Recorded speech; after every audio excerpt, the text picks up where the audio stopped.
أعوذ بالله من الشيطان الرجيم.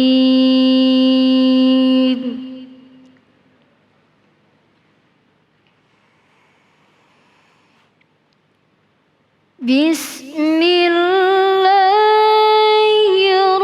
الرحمن الرحيم.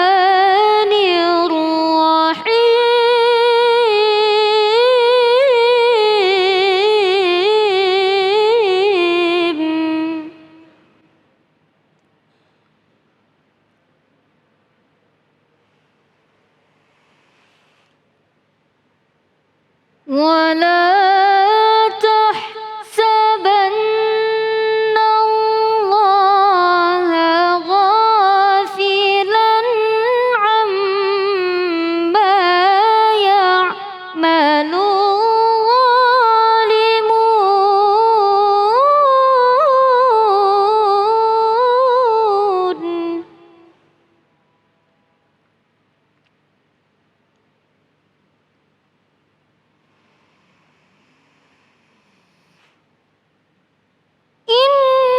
إنما يؤخرهم ليوم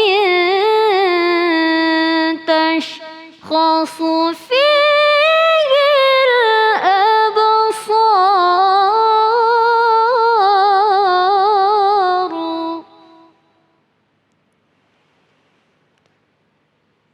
إنما يؤخرهم ليوم تشخص فيه الأبصار. صدق الله العظيم.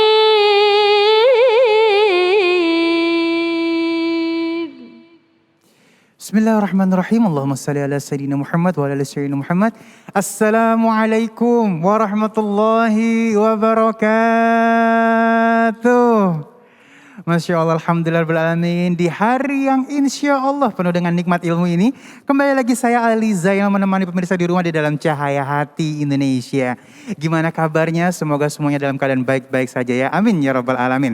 Dan baik, ada 3 tema yang akan kita angkat pada kesempatan kali ini. Yang pertama, pencari celah yang tak berakhlak. Mencari kesempatan dalam kesempitan kayak gitu kayaknya ini ya. Dan yang selanjutnya PPKM, artinya apa sih? Pelan-pelan kita mundur, Masya Allah ya.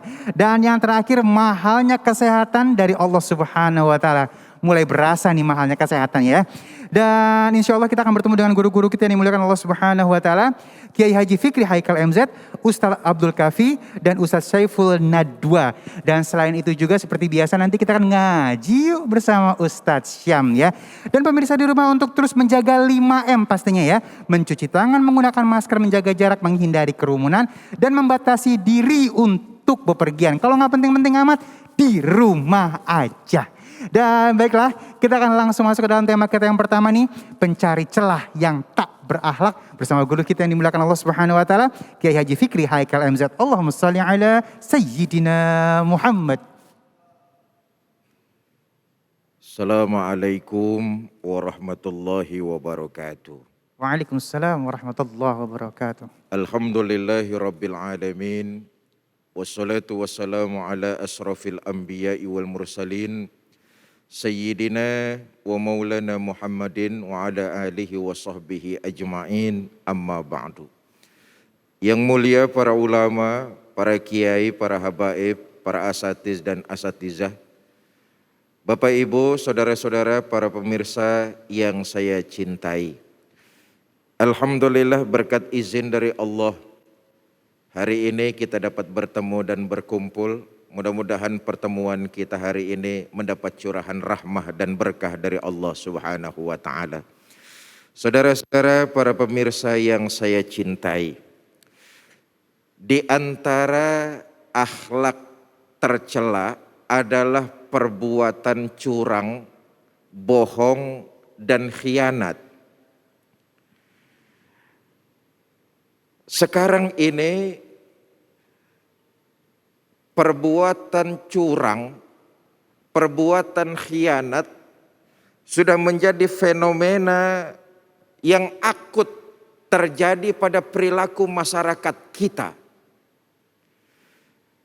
Sebagian mereka ada yang menganggap bahwa perbuatan tersebut berlaku curang, bohong, dan khianat merupakan menjadi sebuah kebiasaan dan mereka tidak menganggap sebuah dosa. Orang-orang yang berlaku seperti ini lemah jiwanya, murah harga dirinya. Perbuatan curang, perbuatan bohong, perbuatan khianat yang dia lakukan dianggap sebuah kebiasaan, bukan merupakan sebuah dosa. Nauzubillah, summa nauzubillah. Yang lebih miris saudara, perbuatan curang dan khianat dilakukan di tengah musibah pandemi yang melanda bangsa kita. Luar biasa keji, luar biasa kejam. Mungkin karena ingin mendapat finansial yang berlebihan, karena ingin mendapat keuntungan yang banyak, lalu tega menari di atas penderitaan orang. Tengoklah kasus belakangan ini yang terjadi. Oksigen yang naik berkali-kali lipat. Obat, vitamin yang lenyap dari pasaran. Lalu belum lama ada kasus krematorium. Jenazah COVID yang ingin disemayamkan dimintakan uang jutaan bahkan puluhan juta. Perilaku-perilaku curang dan khianat semacam ini Allah mengancam betul, tempatnya adalah di neraka wel. Bapak Ibu, saudara-saudara, para pemirsa yang saya cintai, jangankan dari sisi agama, dari sisi manusia yang fitrahnya lurus, perbuatan curang dan khianat adalah perbuatan yang keji dan durjana. Karena itu manusia yang fitrahnya lurus pasti menentang perbuatan-perbuatan tersebut. Apatah lagi dilakukan dalam kondisi yang negara kita sedang mengalami musibah. Saya katakan di awal tadi, mungkin keinginannya dapat harta yang melimpah, keuntungannya yang banyak, lalu berlaku curang, mengambil hak orang lain yang memang bukan haknya, berlaku curang. Bapak Ibu, saudara-saudara kaum muslimin yang saya cintai, ketika awal hijrah, junjungan kita baginda Nabi besar Muhammad sallallahu alaihi wasallam sampai ke kota Madinah. Ketika itu namanya Yasrib masih. Orang-orang Madinah masih melakukan kebiasaan-kebiasaan jahiliyah. Apa itu? Mereka melakukan kecurangan-kecurangan dalam perniagaannya. Mendapati hal seperti ini, turun wahyu al-mutaffifin. Baginda Nabi menyampaikan wahyu itu kepada orang-orang beriman di Madinah, supaya mereka tidak berlaku curang dalam segala aspeknya. Baik curang dalam perniagaan, curang dalam mengambil hak orang lain, curang dalam waktu, curang dalam segala aspek kehidupan. Maka orang-orang beriman di Madinah ketika itu turun ayat ini, berlaku lurus. Dalam perniagaan misalnya, setelah ayat ini turun, mereka berlaku jujur. Menjauhi perbuatan curang, malah dagangannya jadi berkah. Bapak Ibu, saudara-saudara, para pemirsa yang saya cintai. perbuatan curang, pangkal masalahnya adalah sifat tamak, sifat rakus bersemayam dalam hati manusia. Rakus. Kalau rakus yang diikuti, kalau tamak yang dituruti, satu nggak akan puas jadi dua, dua nggak akan puas jadi tiga, tiga nggak akan puas dia cari yang lain. Tamak. Maka kata baginda Nabi, manusia itu kalau diberikan satu gunung emas, dia pasti akan mencari gunung yang lainnya berupa emas juga. Manusia akan puas kalau dia sudah disumpal dengan tanah. Artinya apa? Kalau sudah mati nggak punya kepengenan apa-apa, puas sudah. Pangkal penyakit ini adalah penyakit tamak, melahirkan kecurangan-kecurangan. Pengen cepat kaya, lalu bohongin pembeli, harga di markup sedemikian rupa. Pengen cepat berharta, krematorium lalu disulap menjadi ladang uang.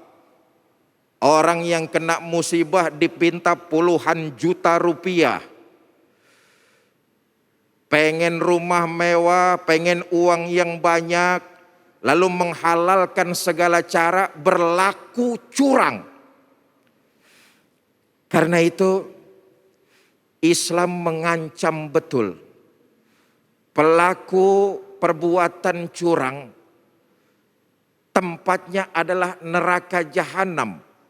Saudara, di neraka jahanam itu ada jurang. Maka suratnya yang turun adalah Al-Mutaffifin. Fawailul lil mutaffifin. Wail itu celaka. Jurang yang ada di neraka jahanam itu neraka wel. Lebih dasar lagi. Begini. Kenapa seseorang itu berlaku curang? Pertama, kemungkinan imannya lemah. Imannya lemah itu dia tidak memahami, boleh jadi, atau dia tidak meyakini bahwa nanti di akhirat semua kita akan dibangkitkan, dimintakan pertanggungjawaban. Apakah mereka termasuk orang-orang yang berlaku curang? Mereka tidak yakin nanti di akhirat akan kami bangkitkan, kata Allah. Semua kita akan dibangkitkan, termasuk pelaku yang curang. Hari apa itu? Hari yang besar, hari yang agung, hari pembalasan. Semua manusia akan dikumpulkan menghadap Allah Azza wa Jalla untuk dimintakan pertanggungjawabannya. Maka pelaku-pelaku curang, baik dalam mencari harta, baik dalam mencari jabatan, baik mencari popularitas, mereka semua akan disidang pada hari tersebut. Karena itu, Bapak Ibu, saudara-saudara, iman yang lemah bisa terjerembab kita untuk mengikuti sifat serakah, lalu melakukan perbuatan-perbuatan curang yang merugikan orang banyak. Bisa jadi yang kedua kemudian dari lemahnya iman kita, yang kedua adalah bertemannya kita dengan teman-teman yang punya sifat curang, punya sifat khianat. Sebab jangan salah Bapak Ibu saudara-saudara, teman itu sangat mempengaruhi dan membentuk karakter kita. Sebagaimanapun bagusnya kita, kalau berteman kita dengan orang-orang yang bagus, insya Allah karakter kita tetap akan bagus. Tapi bagaimanapun bagusnya kita, kalau kiri kanan depan kita orang-orang pengkhianat yang hadir, orang-orang curang yang ada, lambat laun kita akan ikut menjadi pelaku kecurangan. Na'udzubillah, summa na'udzubillah. Karena itu hati-hati. dalam rangka mencari kawan. Jangan sampai punya karakter curang, karakter hianat, karakter bohong. Dampak dari perbuatan curang. Jangankan dari sisi agama tadi saya katakan. Manusia yang fitrahnya lurus pasti membenci perbuatan curang. Kita lihat dampaknya. Orang yang berlaku curang, pertama, dia tidak akan bisa dipercaya oleh orang lain lagi. Ini bahaya. Sebab kalau orang lain sudah tahu dirinya berlaku curang, maka kepercayaannya hilang, kepercayaannya sirna, kepercayaannya lenyap. Kalau orang sudah tidak percaya, selesai urusannya, dia gali kuburannya sendiri. Dampak dari perbuatan curang, orang lain tidak akan percaya lagi. Kecurangan ini setiap dimensi, segala aspek. Kita jadi pegawai, bisa jadi kita pandai menuntut hak, tapi tidak mengukur kewajiban.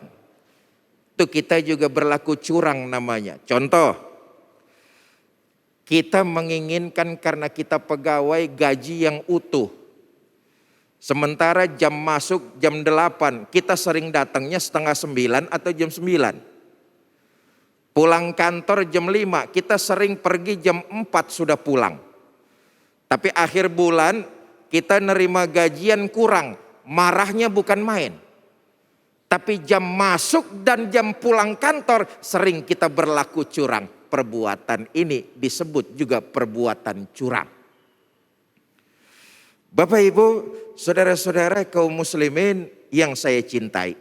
Satu, dampak dari perbuatan curang, orang sudah tidak akan lagi percaya kepada dia. Pemimpin kalau berlaku curang, menyia-nyiakan amanat yang diberikan oleh masyarakat, lalu dalam berkuasa seenaknya saja, tidak memperhatikan kesejahteraan masyarakatnya. Lalu pada pemilihan berikutnya, masyarakat sudah tidak percaya lagi. Kenapa? Pemimpinnya berlaku curang. Wajar kalau masyarakat tidak percaya. Maka pemilihan berikutnya tidak dipilih lagi. Kalau sudah berlaku curang, maka hilanglah kepercayaan. Yang kedua, kalau sudah berlaku curang, selain hilang kepercayaan, yang tumbuh kemudian yang kedua adalah sifat saling curiga. Kalau sudah curiga mencurigai, artinya kehidupan sudah tidak lagi nyaman dan aman. Karena itu Islam sangat menekankan untuk menjauhkan akhlak tidak terpuji, salah satunya adalah perbuatan curang. Wallahu a'lam bishawab.